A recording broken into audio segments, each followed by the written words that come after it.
Hey, welcome back, ladies and gentlemen, to another episode of College Ball with J-Dog. I'm your host, Justin Hale, aka J-Dog. I appreciate y'all tuning in. Today we're going to talk a little Vols, y'all. Y'all know how the Wednesday show is. We always talk about the Vols. Before we get going, y'all do that stuff for me. You know what it is. Hit that thumbs up. Hit that bell. Go up, hit all to help you get my videos. If you're already subscribed, I appreciate the hell out of you. If you ain't, right now it's time to do it. It's free for you. Just helps me out. Does nothing for you. Just helps you get the videos. Get in that comment section in the last video. I want y'all to comment on your football superstitions. If you haven't watched it, go back and watch it. Tell me what your superstitions are on game day. We're going to talk about Joey Aguilar still being disrespected by the media. No surprise. Is Chris Brawls one of the best wide receivers in the country? Is he also getting disrespected? Arion Carter, he's battling turf toe and still having a game like he did against Mississippi State. Y'all, that's absolutely crazy. Will Jermod McCoy and David Hobbs be back for Arkansas? We're going to talk about that. Is the defense being underrated? I think so, according to some of these stats. And they've been shorthanded, which nobody cares about injuries, just like Coach said. At the end, we're going to go over a little Tony Vitello stuff. Not very good news on that front. Nothing's happened yet, but there could be some teams calling him up, trying to steal him away.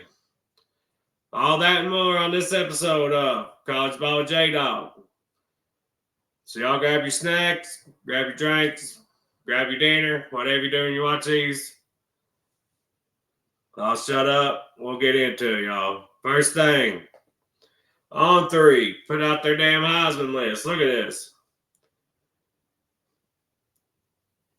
Number 10, you got Mendoza. 9, Marcel Reed. Tied for 7, Carson Beck. Reuben Bain. Number 6, Ahmad Hardy. Number 5, Ty Simpson. Number 4, Trinidad Shambles. 3, Diego Pavia. 2, John Mateer. 1, Dante Moore. Is there somebody missing from that list, y'all? Joey Dimes is missing from that list. Joey Aguilar. I call him Joey Dimes.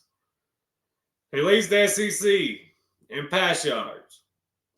Pretty sure he's top 3 in touchdowns. There's 5 SEC players on that list, y'all. 5 SEC quarterbacks, and no Pavia to be found.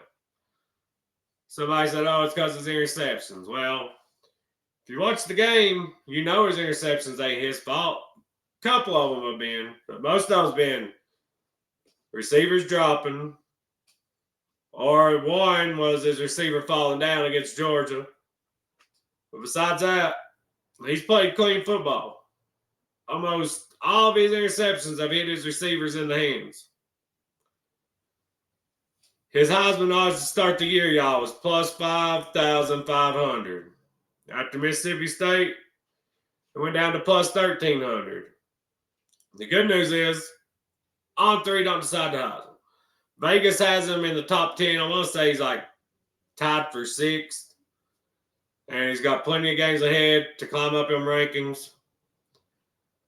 Just blows my mind, a man that's leading the SEC in passing, top 3 in touchdowns, is getting left off of all these people's Heisman lists.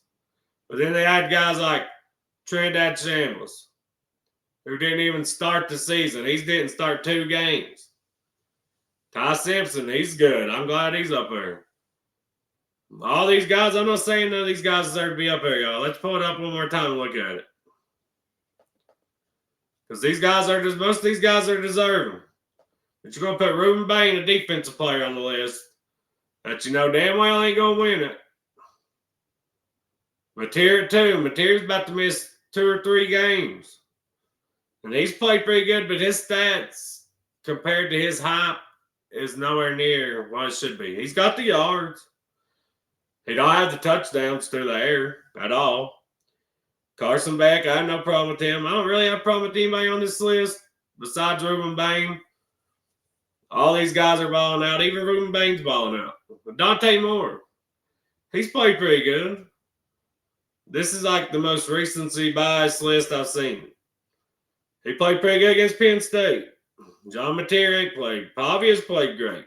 Chambliss has even played pretty good, but he's not played 2 games, y'all.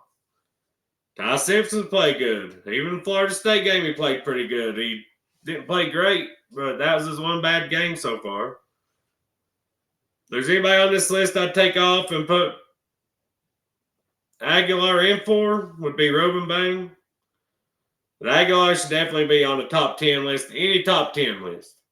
I mean, he literally had us in position to beat Georgia. Kicker missed it. Only reason we lost. Basically carried us against Mississippi State while his receivers were dropping balls. 2 of them turned into interceptions by Kitzelman.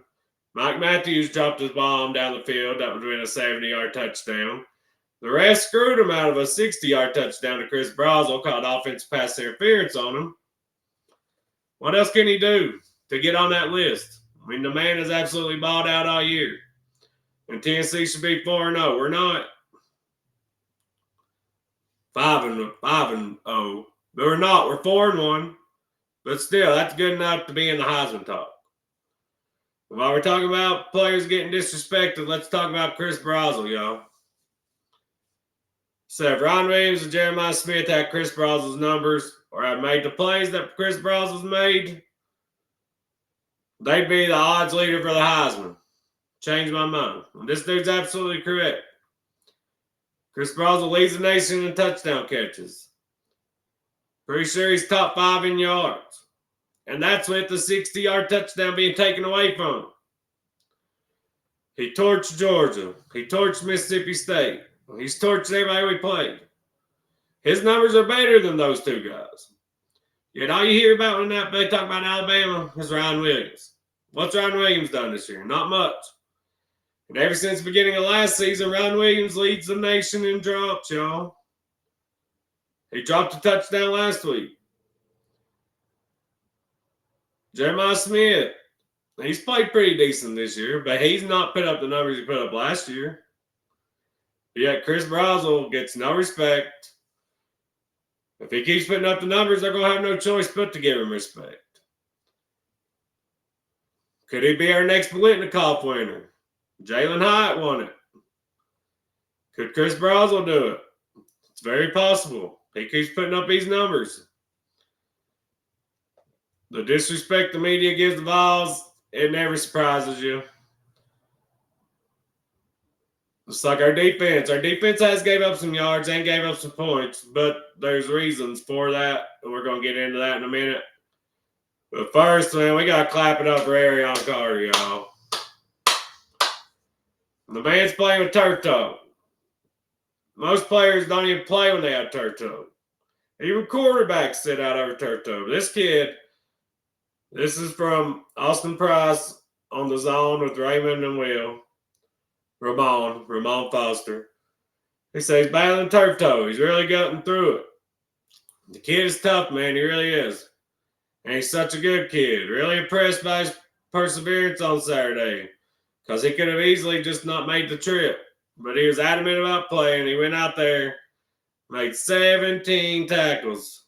A really fantastic job by him. Arion Carter's getting talked about being a first-round draft pick, y'all. I'd love to have him back next year.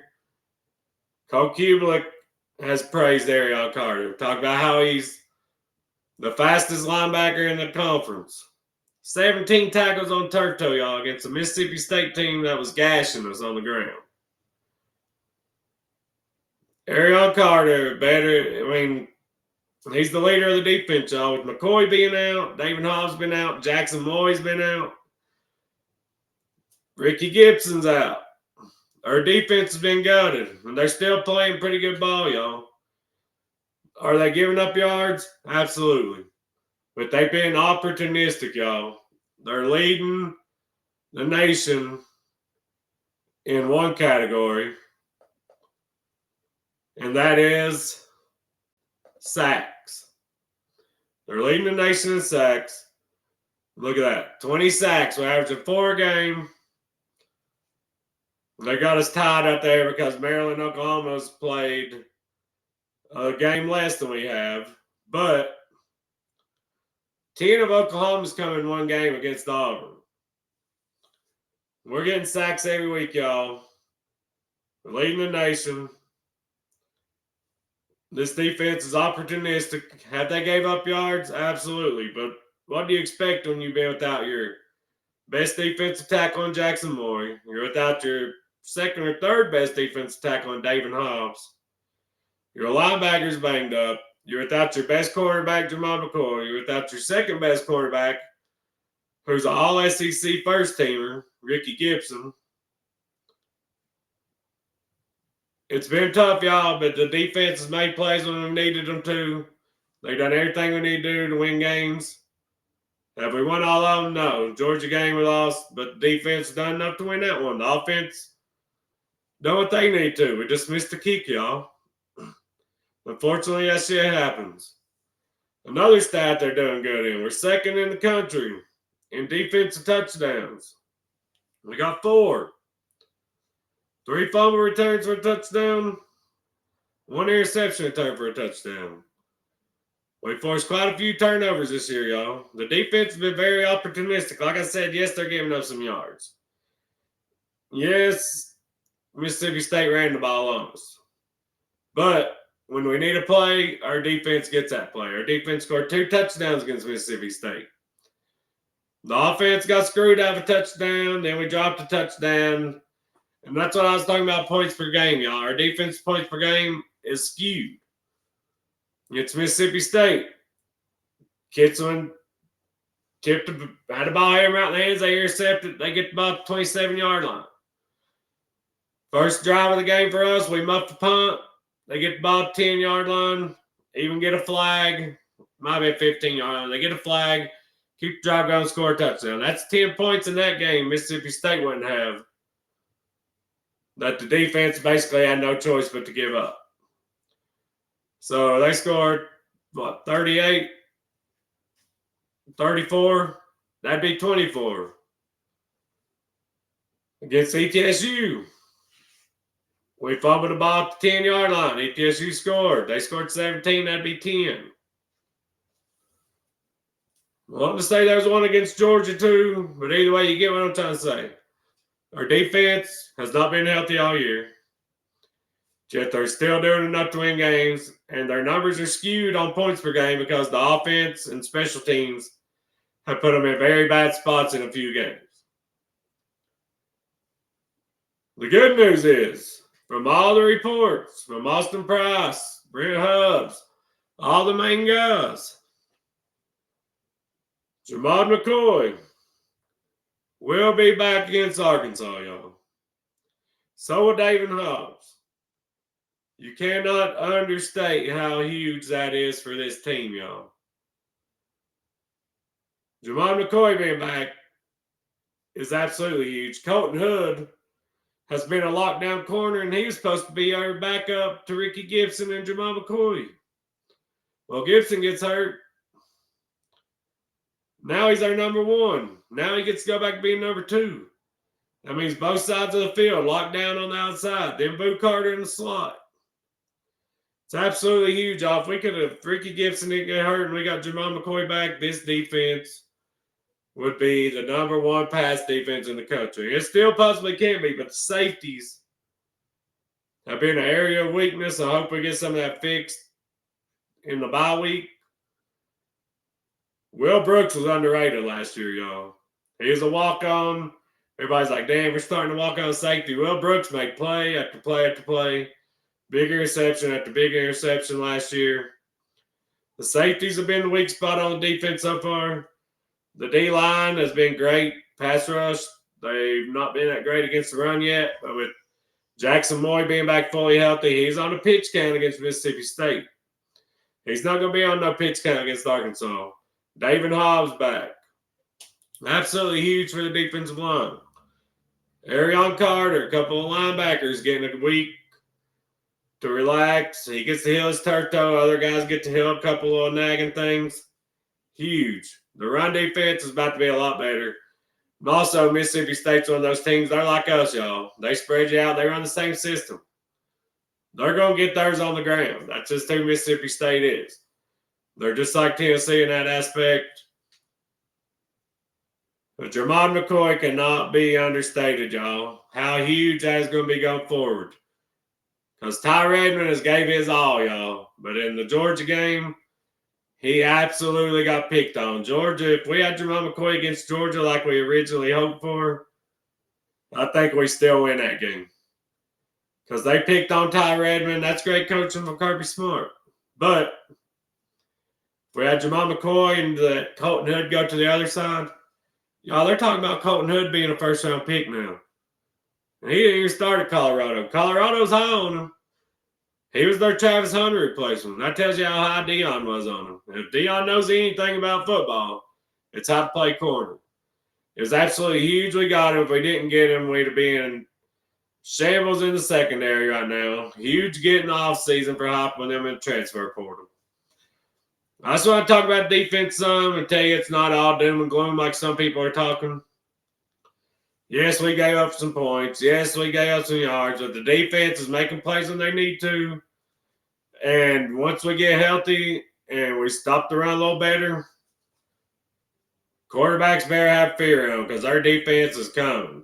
And they're getting sacks. And you're going to be running for your life, just like you have the last 2 or 3 years. Everybody said, oh, we lost James Pierce. They lost James Pierce. Joshua Josephs was our highest rated defensive player last year, and he's playing like it this year. Caleb Herring out there making plays. We still got Jordan Ross, a 5-star. We're so deep on the defensive line. It's been tested at tackle, but it's getting healthy there too, which is huge in the run. Tell you, the Vols are about to make some noise the second half of the year, y'all. We're not quite at the halfway point yet, but Arkansas will be the halfway point after that. Our defense is about to get a lead again, I'm telling you. Jermon McCoy healthy. Defensive line getting healthy. If our offense keeps scoring like it is, we're going to win some ball games, y'all. Because teams are about to go back to scoring around about, I'm going to say 7 points per game less on us than they have so far this year. That's how big of a difference Jermon McCoy, David Hobbs, Jackson Moy, them guys make on this team. There's some rumors going around that a couple of Major League Baseball teams, not to switch subjects like I had out of the middle of nowhere, a couple of Major League Baseball teams might be interested in Tony Vitello, y'all. There's not been any confirmation, but his name's been thrown out for the San Francisco Giants and for the Atlanta Braves, y'all. I don't watch much baseball, but I'm a Braves fan. My mama's a huge baseball fan. She loved the Braves. I love the Braves. I don't really watch them. They had a down year this year. Tony Vitello, this is one Tennessee fan begging you to stay at Tennessee. I know those major league jobs look great. But you're built for the college game. Your fiery attitude, your swag, all that. You're built for the college game. You're already a legend at Tennessee. You're going to have a statue. Stay here, make a career out of it. You made a whole fan base care about baseball. Before you got there, I watched maybe 5 Tennessee baseball games in my life.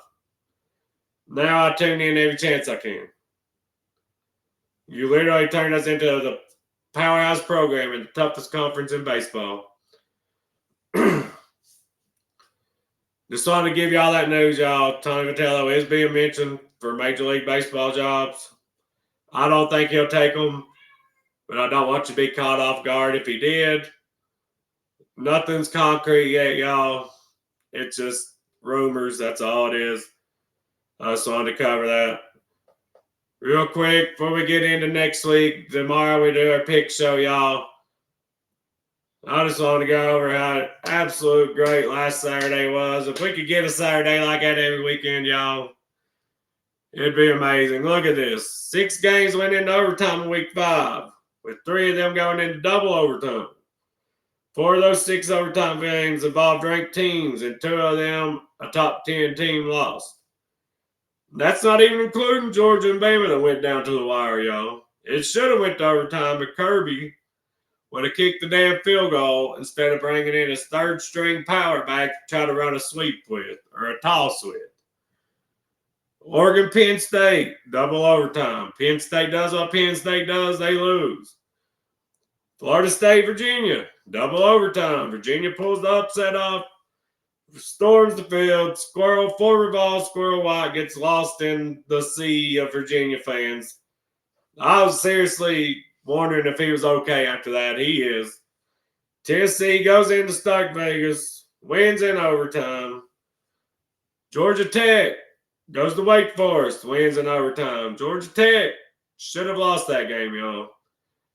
Georgia Tech on the last drive for Wake Forest before they got the job down, kick a field goal tight, was clearly offsides. Wake Forest snaps the ball, throws it up because they think they got a free play. Refs don't call it. Screws Wake Forest out of an upset, which I'm kind of glad they did because I picked Georgia Tech to make the playoff before the season started. Marshall and Louisiana, Lafayette, the Raging Cajuns with the double overtime. Houston, as a 14-point favorite, went to overtime against Oregon State. Can't ask for a better Saturday night. Hopefully we match it this Saturday, y'all. I appreciate y'all tuning in. Wednesday's the All Ball episode. I wanted to cover base with y'all during the bye week.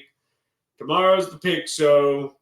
If you ain't done it already, please do it. Hit that like button. Hit that bell. Go up, hit all if you're already subscribed.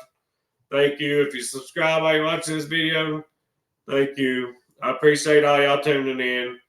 God bless you, and go Vols.